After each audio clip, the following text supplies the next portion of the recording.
It was a bright Monday morning at the bustling JFK airport. Flight 279 was preparing for takeoff, bound for New York to Los Angeles. The air buzzed with the usual pre-flight excitement, passengers lugging their carry-ons, families saying goodbyes, and business travelers clutching laptops. Among the crowd was James Reynolds, a distinguished black man in his mid-30s, dressed in a tailored navy blue suit. His confident stride and calm demeanor masked the exhaustion of a long week spent defending his latest case in court. James was a civil rights attorney, known for his fierce advocacy and compassionate heart. As he approached the boarding gate, he smiled at the attendant who scanned his first-class ticket. "Thank you, Mr. Reynolds.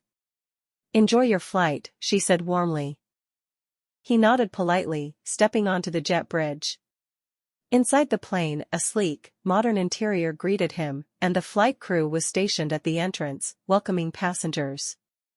However, Vanessa Blake, one of the senior flight attendants, wore a forced smile. She'd had a rough morning dealing with a late start and a few difficult passengers, and her patience was wearing thin. When James approached, Vanessa's eyes flicked over him quickly, her expression tightening. "Good morning," James greeted, his voice warm and calm. Vanessa barely returned the greeting, eyeing his briefcase. Something about James's presence unsettled her, though she couldn't, or wouldn't, put her finger on it. James moved past her, finding his seat in first class, 2A, a window seat with extra legroom. He stowed his briefcase and sat down, sighing softly with relief. He opened a leather-bound notebook, preparing to jot down notes for his next case. A few minutes later, Vanessa approached, her tone clipped. "Excuse me, sir, are you sure this is your seat?" James glanced up, surprised by the question. "Yes, it is," he replied, offering his boarding pass. Vanessa barely glanced at the pass, before shaking her head. "I'll need to verify this with the gate agent. Sometimes, there are mistakes." Her words hung in the air, and James noticed the condescension in her tone. Other passengers began to glance over, sensing the growing tension. James took a deep breath, maintaining his composure. "Please do," he said calmly, handing her the pass. Vanessa returned a few minutes later, her expression still cold. "You're clear," she said curtly. "But please keep the aisle clear, and follow our crew's instructions." James nodded, choosing to ignore the insult. He could feel eyes on him, but he kept his focus on his notebook, unwilling to make a scene. The flight eventually took off, but tension lingered in the air. Vanessa seemed determined to find fault with James. She hovered nearby, loudly mentioning entitled passengers who didn't know how to follow rules. Though she never named James, it was clear who her comments were directed toward. About an hour into the flight, turbulence hit. Drinks spilled, passengers gasped, and Vanessa appeared flustered, struggling to maintain control. Just then, a sudden commotion erupted from row 4. An elderly woman slumped over in her seat, her face pale. Gasps and murmurs spread through the cabin.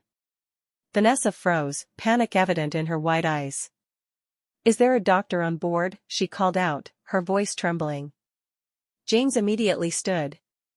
"I'm not a doctor, but I'm trained in emergency response.